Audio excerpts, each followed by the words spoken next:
The courtroom was heavy with the weight of anticipation as the judge settled into his chair, the air thick with tension.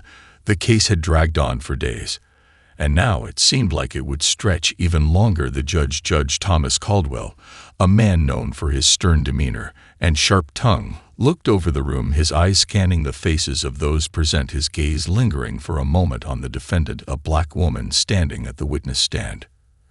Her name was Marissa Carter, and she was here as an expert witness in a high-profile case involving a corporate giant accused of discriminatory practices in the workplace.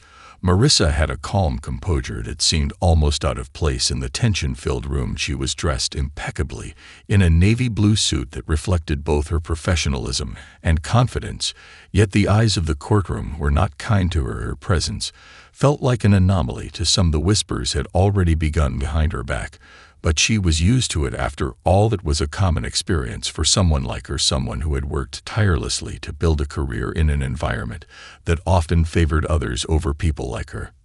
The judge cleared his throat, signaling the start of the session, his sharp gaze cutting through the room and landing on Marissa. He began by addressing her without so much as a greeting, his voice cold and authoritative. "Ms. Carter," he said in a tone that bordered on dismissive, "I trust you understand the importance of your testimony today." The words were clipped, but the implied message was clear. He didn't think much of her. She wasn't the kind of expert witness he expected in this kind of case, and his attitude made that clear. Marissa straightened up, ready to speak. She had prepared for this moment for weeks, months. Even she knew her credentials, her expertise, and her contributions to the field of diversity and inclusion were beyond reproach. But she had also learned the hard way that a black woman in a position of authority or knowledge often had to prove herself multiple times over where others did not.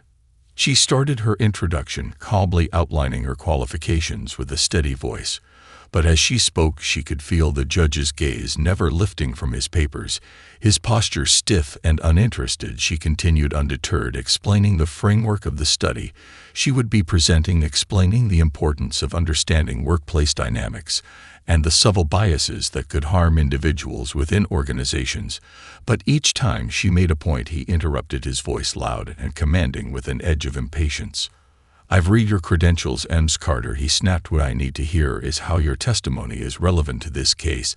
The interruption was cutting, but Marissa didn't flinch. She maintained her poise and continued, only to be interrupted again. This time the judge's words were sharper, more condescending than before. "Ms. Carter, I am familiar with experts in this field, and you don't appear to fit the usual mold of someone in your line of work. Your response would be much more efficient if you could just keep your answers brief." The room seemed to hold its breath. The tension was palpable as Marissa tried to hold her ground, but the judge's dismissive tone was wearing on her. She could feel her pulse quicken, but she kept her voice steady, her inner resolve stronger than ever. "I am not here to fit any mold, Judge Caldwell," she said quietly. "I am here because my expertise will help this court understand the very issues at the heart of this case." The judge didn't seem to hear her words. He was already preparing for the next interruption, as if he already made up his mind about her. It was then that he made a snap decision without warning. He slammed his gavel down and declared that she would be fined for disrespecting the court. Marissa's heart sank, but she stood tall despite the sting of the fine. She knew it wasn't about her actions. It was about the fact that someone like her had dared to stand up and challenge the preconceived notions of the courtroom and the judge himself. The fine was unexpected, but Marissa held her ground. Her lawyer, sitting at the defense table, looked at her with a mix of surprise and frustration. He opened his mouth to speak, but Marissa held up a hand, signaling for him to remain quiet. She had been through this before. The dismissals, the quiet undermining, the assumption that she wasn't qualified, wasn't worthy of respect. It was nothing new, nothing she hadn't faced in boardrooms, at conferences, even in casual conversations with colleagues who had never bothered to understand the weight of her work. But here, in the courtroom, in front of the judge who had so quickly dismissed her, it was different. She had a job to do. She wasn't going to let this moment define her.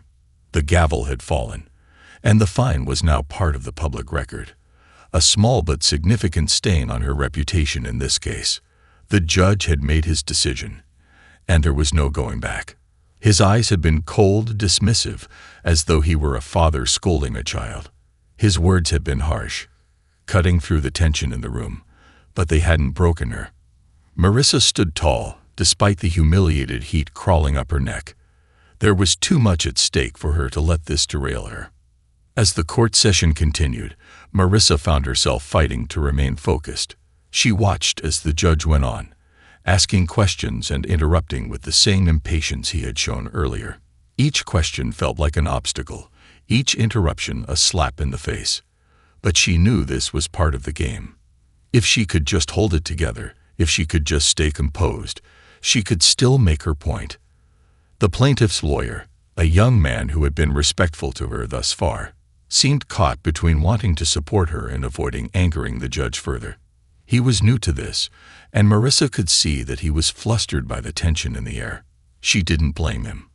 It wasn't every day that a black woman expert faced such disdain in a courtroom filled with older white professionals. It wasn't something that could be easily ignored. But for Marissa, this wasn't her first time dealing with a courtroom that didn't know how to handle her. She had been working in the field of organizational psychology for over a decade, consulting for major corporations on diversity and inclusion. She had written books, spoken at conferences, and advised policymakers. She had seen how the systems were designed to resist change, to perpetuate inequality, and how much more difficult it was for people like her to break through. And yet here she was, still facing the same challenge, being taken seriously. As the judge continued his line of questioning, his interruptions growing more frequent, Marissa's frustration began to bubble up. She knew that the moment she let that frustration show, the judge would pounce. So she forced herself to stay calm, to keep her breathing steady, to focus on the words that she had prepared so carefully. But when Judge Caldwell snapped at her again, cutting her off in the middle of an important point, something inside her shifted. She had had enough.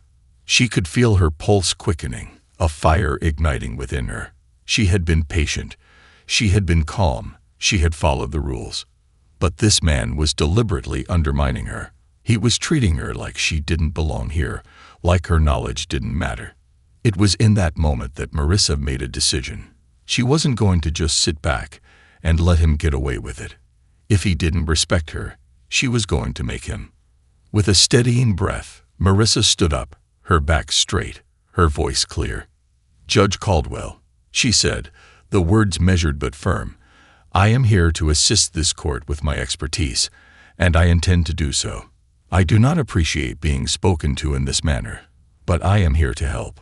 I will continue my testimony now, and I will not be dismissed."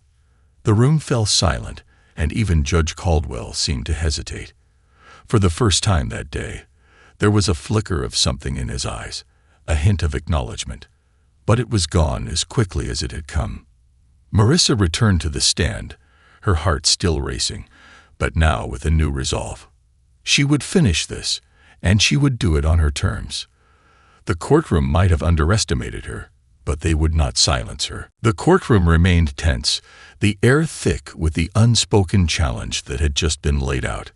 Marissa's words still hung in the silence, her statement bold, but not arrogant. She wasn't asking for the judge's approval. She wasn't asking for anyone's favor. She was demanding respect, and in that moment, she knew there was no going back. Her voice, firm and unwavering, had cut through the undercurrent of judgment that had been building ever since she entered the room. Judge Caldwell, who had been quick to belittle her earlier, seemed momentarily stunned. His gavel rested in his hand as he regarded Marissa, the sharpness of his earlier disdain replaced by a flicker of something closer to curiosity. For the briefest of moments, Marissa wondered if he might apologize, if he might reconsider his actions. But no, he quickly recovered, his expression hardening once again as he nodded curtly.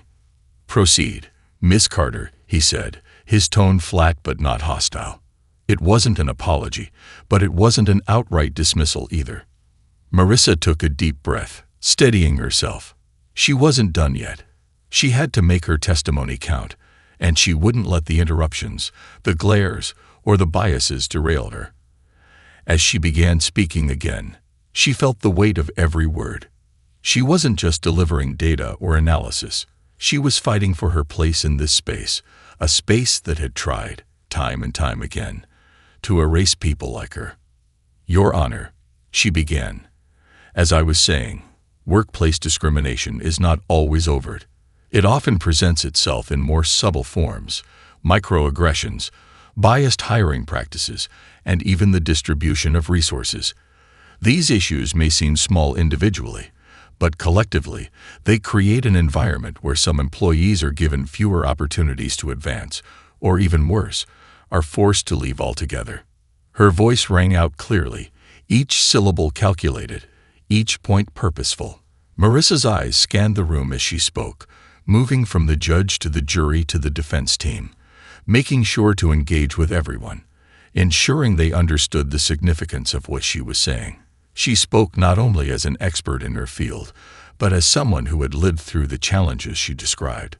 She had seen firsthand how workplace environments could stifle potential and crush careers based on nothing more than bias.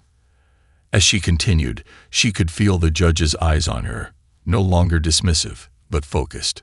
He still interrupted, but the interruptions were less frequent, less sharp. Instead of cutting her off, he started asking questions that indicated he was actually listening now, curious to understand her methods, her approach. "You claim that subtle discrimination can be just as harmful as overt acts," Judge Caldwell said, his voice less condescending than before. "Can you give an example of how such discrimination manifests?" Marissa nodded, encouraged by the shift, but not satisfied. This was the moment she'd been waiting for. A chance to not only prove her worth, but to show the world the damage caused by the systems that perpetuate such inequality. "Certainly," she replied, maintaining her composure. "Consider the case of a highly qualified black woman who applies for a senior position at a corporation. She has the experience, the education, and the credentials to be the ideal candidate. However, after her interview, she doesn't hear back, despite promises of follow-up. Weeks later, the position is filled by someone with less experience, but with more connections within the company. The reasoning provided is vague, but it's clear that bias played a role." She paused, letting her words settle in the room. She could see that several jurors were nodding, some leaning forward. Even the defense attorneys, who had been more concerned with protecting their client, seemed to be listening more intently now. "In my work," she continued, "I've seen patterns like this in corporate settings time and again. It's often not about qualifications. It's about how someone fits into the company's image or culture, which in too many cases is shaped by racial or gender biases." There was a murmur in the room as her words sank in. Marissa could feel the power of her testimony shifting the tide in the courtroom, and for the first time that day, she allowed herself to feel a spark of hope. She could see it now, the possibility of making a real impact, of changing something that had been so deeply ingrained in the corporate world. Judge Caldwell scribbled something on his notepad, and Marissa braced herself for the next round of questions. But instead of the usual dismissive tone, his voice softened. "Ms. Carter, it seems your perspective brings something important to the table," he said. "Please, continue." Marissa stood taller, a quiet sense of triumph growing inside her. The battle wasn't over, not by a long shot. But for the first time, the judge seemed to understand why she was here. As the trial continued, there was a palpable shift in the courtroom's energy. The earlier tension had not disappeared, but it had evolved. The courtroom, once filled with the judge's dismissive attitude, now hummed with the quiet buzz of change. Marissa, who had once felt like an outsider, now stood firmly in the center of the room. Her words had struck a chord, and the faces around her reflected that shift. She was no longer just a witness being pushed aside. She was an authority, and her voice carried weight. Despite the judge's newfound curiosity, there was still an undercurrent of skepticism. Marissa could feel the subtle resistance in the room, the way some of the jurors still leaned back in their chairs, the faint unease in the defense team's eyes. Even the plaintiff's side, who had been hopeful, seemed to be holding their breath. Was this just a temporary shift, or was Marissa truly making the difference they'd been hoping for? In the break room, her lawyer, David Thompson, glanced at her from across the table. His expression was one of careful optimism. He had seen what had just happened, the shift in tone from the judge, the way Marissa had commanded the room. But David was no fool. He knew better than to get overly confident too soon. The system was designed to resist change, to shut out voices like hers. He also knew how fragile this moment was. "Are you holding up okay?" he asked, his voice low and concerned. Marissa, taking a sip of water, nodded slowly. "I'm fine. I'm just getting started." David smiled. "You've been doing great. Just keep your focus. Let's make sure we don't give anyone a chance to dismiss you again." Marissa appreciated the encouragement, but she knew the fight wasn't over. The judge had made a small concession, but that wasn't enough. There was still the battle of perception to win. If the judge or anyone in that room thought for one moment that this was a token concession, she would have to prove them wrong. She wasn't here to receive validation. She was here to make change, to shake the very foundations of how corporate America approached diversity and inclusion. She had seen firsthand how deeply embedded bias could be in every level of a company's culture, and she was determined to use this moment to expose it. Back in the courtroom, the energy had shifted again. The defense team, once bristling with hostility, seemed to take a step back. They had no choice now but to respect her. The judge, now paying closer attention, was asking questions that seemed to indicate a shift in his thinking. "Ms. Carter," Judge Caldwell said, interrupting her mid-sentence, though his tone was far gentler than before. "Earlier, you mentioned microaggressions as a significant part of discriminatory behavior in the workplace. Could you explain further how these might manifest in ways that are not immediately obvious?" Marissa could see the jury was paying close attention, some scribbling notes, others nodding. This was her moment to educate, to break down the idea that discrimination had to be overt to be damaging. "Microaggressions," she began slowly, "are often subtle, indirect, and usually dismissed as unimportant. But they are persistent.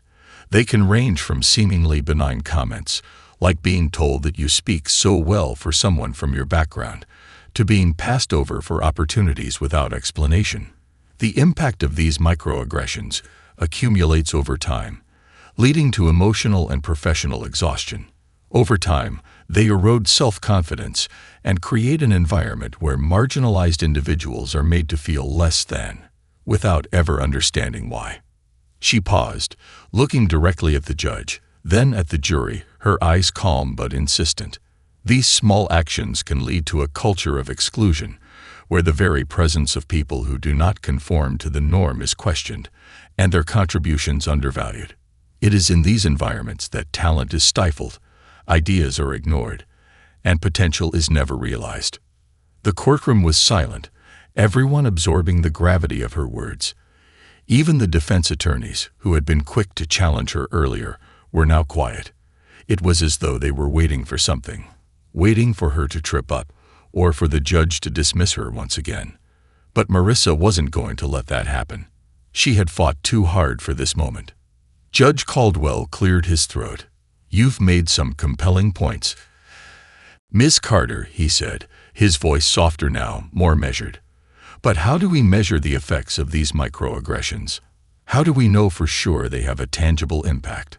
Marissa leaned forward, her confidence growing with each word. "It's measurable, Your Honor.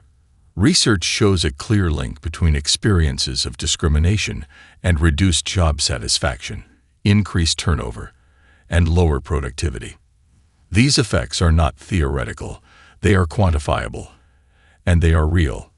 We see this in studies that track employee performance and retention rates, and we see it in the real-world consequences of those who leave organizations feeling disenfranchised and unsupported."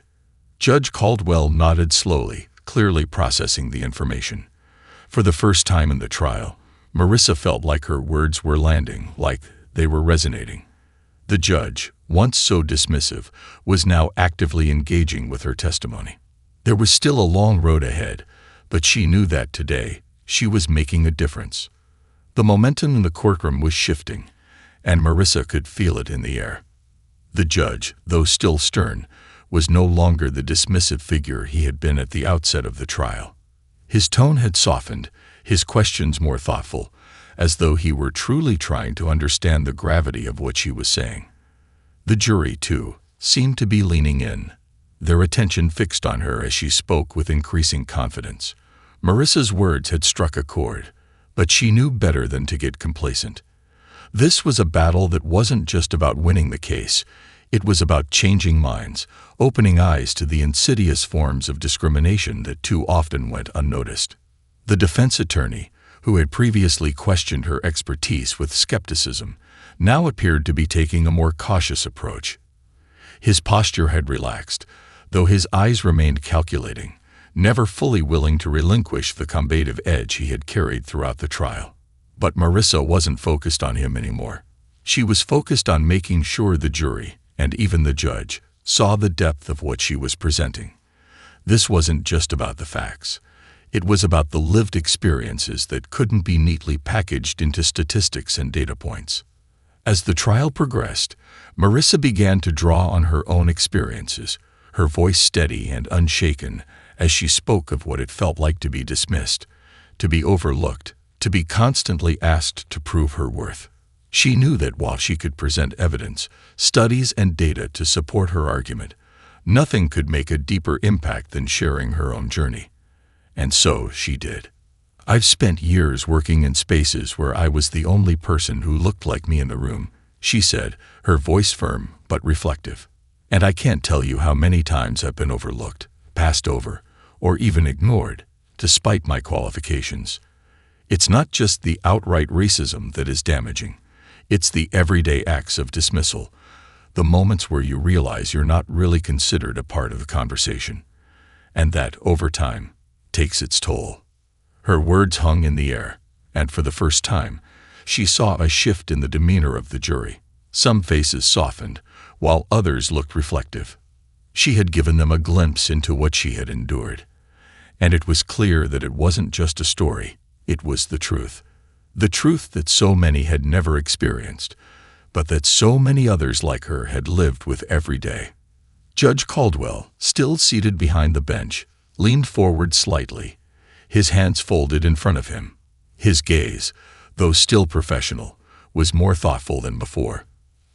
"I understand the emotional toll you're describing, Miss Carter," he said, his voice not unkind. "But how do we address this in a practical, legal sense? How do we ensure that these microaggressions and subtle forms of discrimination are identified and prevented in the workplace?" It was a fair question, one that had been at the heart of her work for years. Marissa had never expected to offer simple answers. Change wasn't easy, and it wasn't immediate. But it was possible, and it was necessary. "It starts with awareness, Your Honor," she replied, her voice calm but resolute. "It starts with organizations acknowledging that discrimination exists in many forms, and that it isn't always intentional. Once that awareness is there, training becomes essential.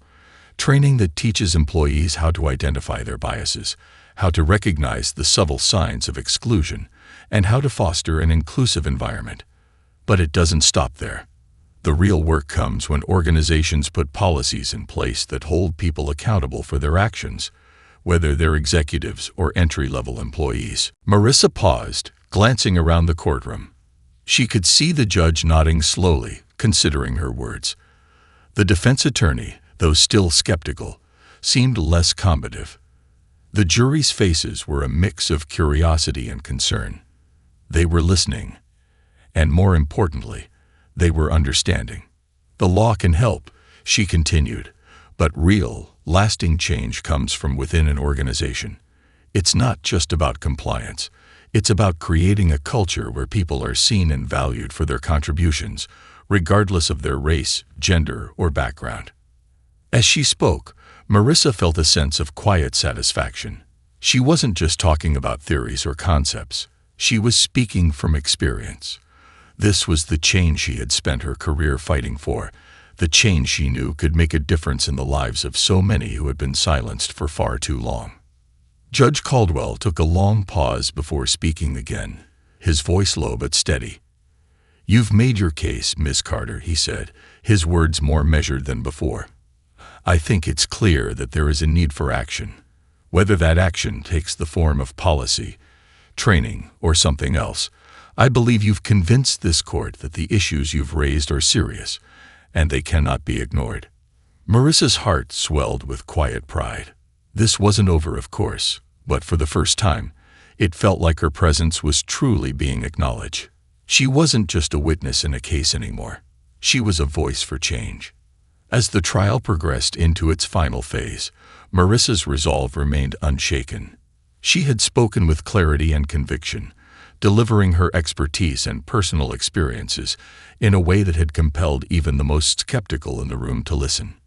Yet, as the defense attorneys began their closing arguments, Marissa knew that the fight was far from over. The courtroom had shifted, but she understood that this trial wasn't just about convincing a judge and jury. It was about the long-term battle for fairness, the systemic changes that would take years to manifest. And while today might be a victory, it was just one step forward.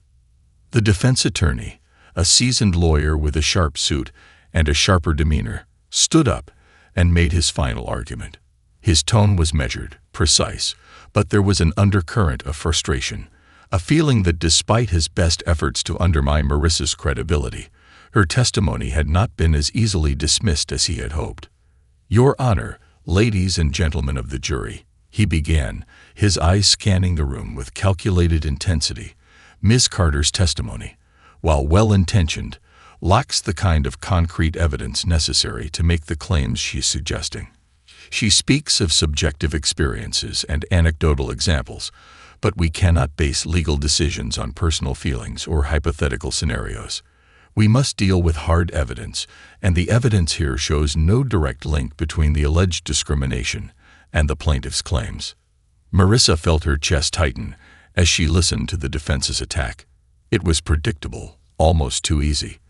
They were trying to paint her as someone who had exaggerated or misunderstood her experiences, as though the weight of the systemic issues she had outlined were somehow less valid because they weren't visible in a neatly packaged dataset. But she refused to let that undermine her. She knew that the defense's argument hinged on a misunderstanding of what she had said. They wanted tangible, quantifiable evidence, and she had provided that through research and real-world implications. But they had failed to understand that the damage done by discrimination wasn't always something that could be neatly wrapped up in numbers. It was lived experience. It was the daily struggle that marginalized people faced in workplaces that often refused to acknowledge their biases. As the defense attorney finished, Marissa's lawyer, David Thompson, stood to deliver their closing remarks. His voice was calm but firm as he addressed the jury. "Ms. Carter's testimony has not been about creating an emotional narrative to sway you, but rather about presenting the truth," David began, his tone both respectful and persuasive. "She has laid out for you the reality of workplace discrimination, not just in the form of overt acts, but in the subtle, insidious ways it creeps into everyday life. The facts she presented show a clear pattern, backed by studies, by data, by experience." David glanced at Marissa, who sat with her hands folded, watching him intently. He wasn't just defending her expertise. He was defending the value of her lived experiences, something that had been undervalued for far too long. "The plaintiff's claims," he continued, "are not based on mere speculation. They are grounded in the harsh realities of discrimination that continue to permeate workplaces across this country. And while the defense would like you to believe that there is no evidence, we ask that you consider the cumulative effect of those small acts of discrimination. Look at the pattern, look at the behavior, and ask yourselves, what kind of workplace do we want to foster?" Marissa felt a quiet surge of appreciation for David. His closing argument was powerful because it wasn't just about winning a case, it was about reinforcing the larger message. The kind of change she had been advocating for could only happen if people recognized that these problems, though often invisible, were still incredibly real. The jury deliberated for several hours, And during that time, Marissa found herself alone in the hallway, her mind racing. It was hard to shake the feeling that, despite all her preparation, despite everything she had shared, there was always a chance that the system would fail her. She had seen it happen before, when a person's voice, no matter how powerful, was drowned out by the weight of systemic indifference. But then she reminded herself why she had been here in the first place. It wasn't just for the win. It was to make sure her voice, and the voices of so many others like her, were heard. She wasn't just here to be a part of the system. She was here to change it. When the jury finally returned, Marissa held her breath. The foreperson stood and announced the verdict. There was a pause, a tense silence, before the words came. We find in favor of the plaintiff. Marissa's heart skipped a beat. For a moment, she couldn't process it. She had won. She had made a difference. The courtroom erupted into a low murmur of voices, but Marissa only had eyes for David, who was smiling at her with a quiet pride. This was more than a victory in the case. It was a sign that change was possible. And for the first time in a long time, she allowed herself to feel hope. The days following the verdict were a whirlwind for Marissa. News outlets picked up the case, with headlines that read like a victory for justice and equality. Asterisk. Expert witness overcomes bias in court, wins landmark case for workplace discrimination. Asterisk. The stories told of how a black woman, initially dismissed by the very people she aimed to educate, had persevered to expose the subtle but damaging forces of systemic bias. While the media buzzed around the courtroom drama, Marissa remained focused on the next steps. She had won the case, but her mission wasn't over. If anything, it was only beginning. She had become a symbol of resilience, but Marissa didn't want to just be known as the woman who stood up in court.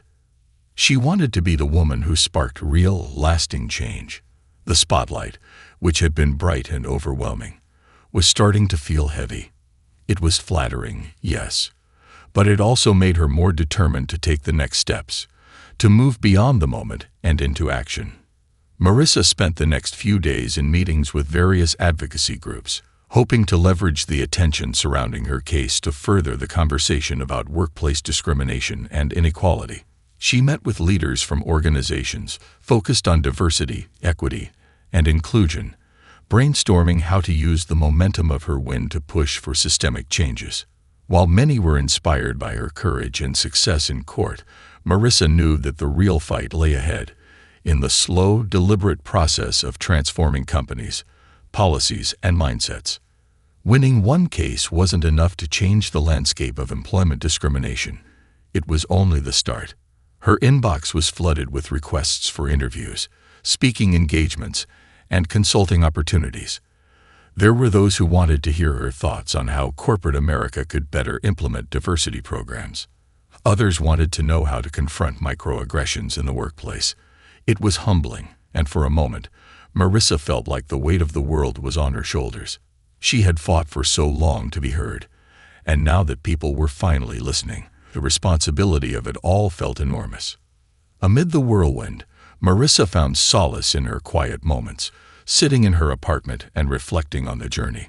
She thought back to the early days of her career when she had first encountered the biases and subtle forms of exclusion that she now spent her days battling. She had been that young woman, eager to make a difference, yet constantly asked to prove herself in a world that didn't want to see her as a legitimate authority.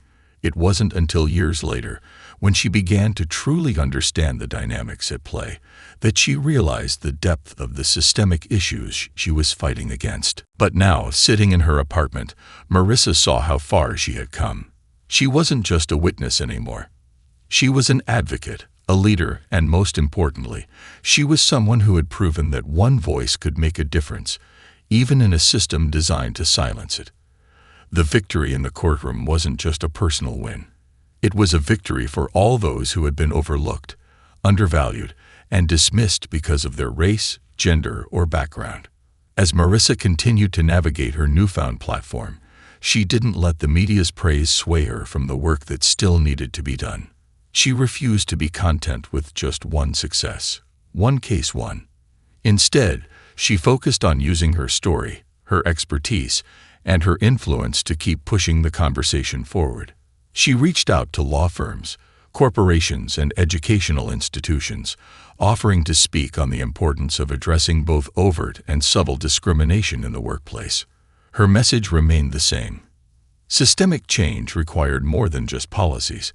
It required a shift in culture, in how people saw each other and understood the impact of their actions.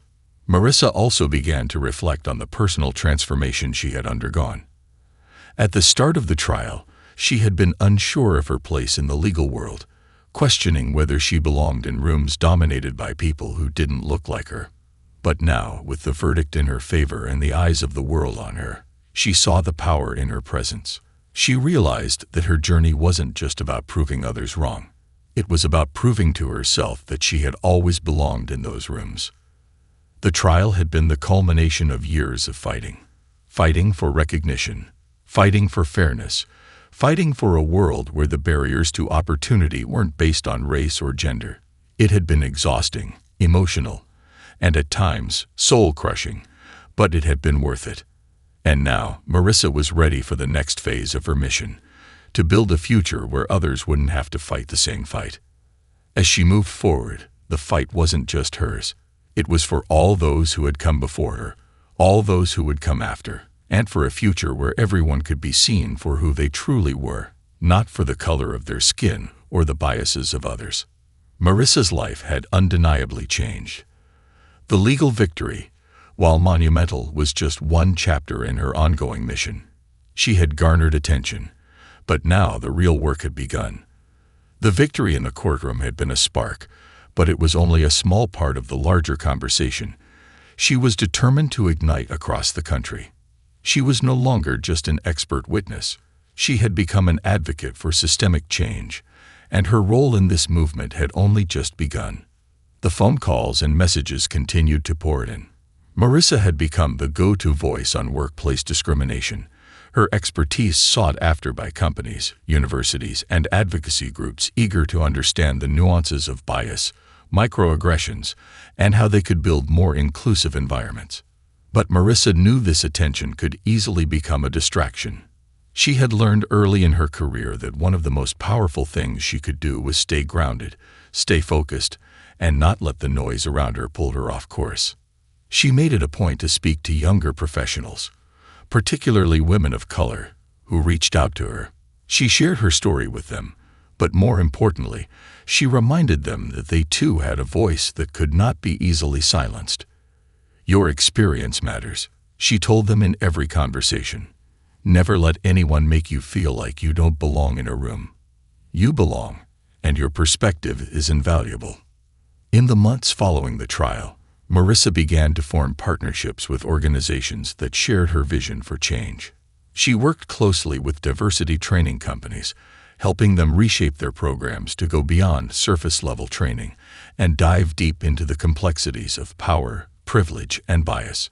She also began consulting for corporations, pushing them to rethink their approach to recruitment, promotion, and retention. Companies that once dismissed diversity efforts as optional now saw them as critical to their long-term success. One of Marissa's biggest goals was to help organizations move beyond tokenism and create true, systemic shifts in their cultures. She encouraged them to establish mentorship programs, diversity task forces, and to incorporate anti-bias training into their hiring and performance evaluation processes. She reminded them that diversity wasn't just about meeting quotas, it was about fostering an environment where everyone had an equal opportunity to thrive, regardless of their background. But it wasn't just in corporate spaces where Marissa's influence began to be felt. She found herself invited to speak at colleges and universities, where students were eager to learn how they could create inclusive environments in their future workplaces. She taught young people about the power of intersectionality, the importance of recognizing and addressing the unique challenges faced by people who belong to multiple marginalized groups. These sessions became a safe space where students could ask questions, share their own experiences, and gain the tools they needed to advocate for themselves in the workforce. As she traveled and spoke to various groups, Marissa kept returning to the core idea that had fueled her own success. Awareness. Raising awareness wasn't just about educating others. It was about empowering people to take action. When you see something, say something, she often said during her talks. If you witness discrimination, speak up. If you see microaggressions happening, challenge them. It's not enough to be passive. We all have a role to play. While Marissa was encouraged by the progress she saw, she knew that lasting change would take time. Systems built on years of entrenched biases couldn't be undone overnight. But that didn't stop her from pushing forward. She saw each meeting, each conversation, each opportunity as another step toward breaking down the barriers that had kept so many people from realizing their full potential. One day, as she walked out of a meeting with a Fortune 500 company's diversity and inclusion team, she received a call from David Thompson, her lawyer from the trial. He was calling to check in, to see how things were going, and to congratulate her once again on the impact her victory had had. "You're changing the game, Marissa," he said with genuine pride in his voice. "But don't forget, it's not just about the high-profile cases or the media buzz. It's about the work you're doing every single day to make a difference. You're making people rethink their assumptions. You're showing them that real change isn't about a one-time win. It's about persistence." Marissa smiled as she looked out the window at the bustling city street below. The fight wasn't over, not by a long shot, but with each step she took, she was moving the needle. And that, she knew, was how real change happened. One conversation, one policy, one victory at a time. As she walked out of the building and into the bright afternoon sunlight, Marissa couldn't help but feel hopeful. She had started this journey as a witness in a courtroom, dismissed and underestimated. Now she was a leader in a movement, and she knew that the road ahead was long, but she was ready to walk it, every step of the way.